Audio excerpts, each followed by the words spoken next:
নমস্কার। আর দুদিন পরে আমাদের ভারতবর্ষ তার স্বাধীনতা দিবস পালন করবে।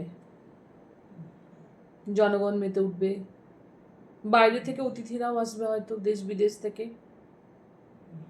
ঠিক এইরকম একটা পরিস্থিতিতে আমাদের মাননীয় জাজেরা, সুপ্রিম কোর্টের জাজেরা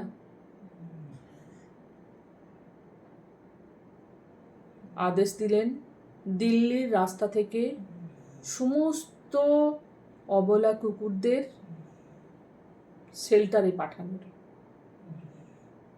শেল্টার, যে শেল্টার এখনো তৈরি হয়নি। আদৌ ওটা শেল্টার না শেল্টারের নাম করে ওদের কোথায় নিয়ে যাওয়া হবে সেটা ভাবলেই আমাদের মতো যারা পশুপ্রেমী আছে তাদের কষ্টে বুক ভেঙে যাচ্ছে।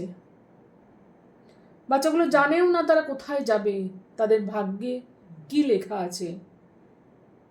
একেই তো তারা সারা দিন রাত, শীত গ্রীষ্ম বর্ষা ওই রাস্তার ওপরেই থাকে, না তাদের জন্ম দেওয়ার একটা জায়গা পাচ্ছে।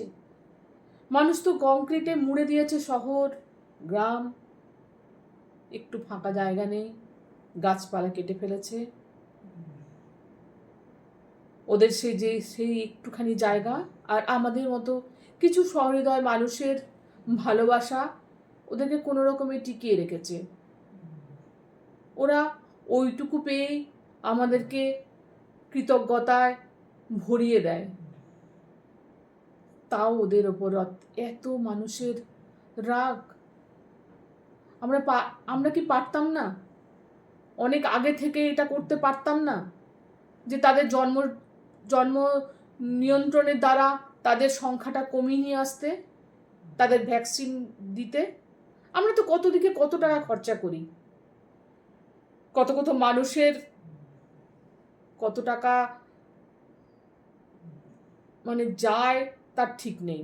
কোথা দিয়ে কত টাকা সরকারের খরচ হয় সেটা আমরা জানি। সেই টাকাটার এক কণাও যদি ওদের পিছনে খরচা করা হতো তাহলে আজকের এই পরিস্থিতি আমাদের দেখতে হতো না। আমরা স্বাধীন হয়েছি, আমরা এতটাই স্বাধীন হয়েছি যে পাহাড় কেটে রাস্তা বানাচ্ছি, হোটেল বানাচ্ছি, নির্বিচারে গাছপালা কেটে ফেলছি, বন্য পশুকে মেরে ফেলছি, রাহাজানি করছি, নিজেদের মধ্যে খুনোখুনি করছি, অবাধে ধর্ষণ করছি, জেলে যাচ্ছি না, আমাদের কিছুই হচ্ছে না। আমরা স্বাধীন দেশের নাগরিক, স্বাধীনভাবে সবকিছু করার অধিকার আমাদের আছে। তাই এই ভারতবর্ষে কোনো সমস্যা নেই। অন্ন, শিক্ষা, বস্ত্র, বাসস্থান, কোনো কিছুরই সমস্যা নেই। ভারতে কোনো বেকার নেই।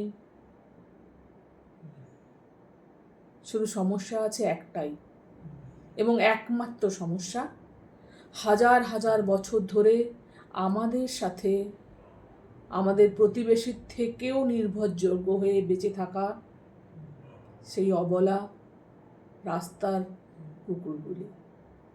যেন তাদেরকে উৎখাত করতে পারলেই ভারত জগৎ সবাই শ্রেষ্ঠ আসন লবে। এটাকেও আমরা ভাবছি না যে আজকে যাদেরকে উৎখাত করে অন্য জায়গায় তুলে দিচ্ছি তাদের জায়গাটা পূরণ করার জন্য পাশ থেকে আরো অনেকেই আসবে। কাজেই সেইভাবে প্ল্যান তৈরি করুন, গোটা ভারতবর্ষ জুড়ে প্ল্যানটা তৈরি করুন, গ্রামে শহরে রাজ্যে সব জায়গায় তৈরি করুন, যাতে বাচ্চাগুলো স্টেরিলাইজড হয়। তাহলে দেখবেন এই সমস্যাগুলো আর আসছে না। যদি কাউকে খেতে না দেন, যদি উপোস করে রেখে দেন, কদিন সে থাকবে? একটা মানুষ সেও চেষ্টা করবে কিছু কেড়ে খেয়ে নেওয়ার, আর ওরা তো অবলা জীব। তাও তো ওরা কত কষ্ট সহ্য করে। যাদের চোখ নেই তারা দেখতে পাবে না, যাদের চোখ আছে তারা জানে ওরা দিনের পর দিন কিভাবে অনাহারে অর্ধাহারে কাটিয়ে দিতে পারে।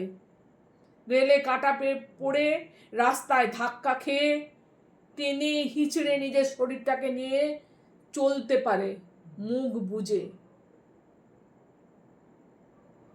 আর সে তাদের বিরুদ্ধে এরকম রায় দিলেন।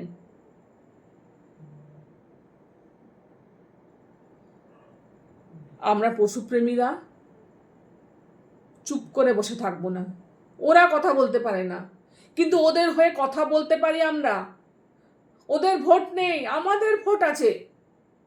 কাজেই আমরা এই এই রায়ের তীব্র বিরোধিতা জানাচ্ছি। আর প্রত্যেকটা সচেতন পশুপ্রেমীদের অনুরোধ করছি, আপনারা সবাই মিলে আসুন, একসাথে একজোট হয়ে প্রতিবাদ করি। আমাদের পশুপ্রেমীদের ভালোবাসার বন্যায় ধুয়ে মুছে সাফ হয়ে যাক আমাদের সুপ্রিম কোর্টের রায়। আসুন আমরা একজোট হয়ে এর বিরুদ্ধে লড়াই করি।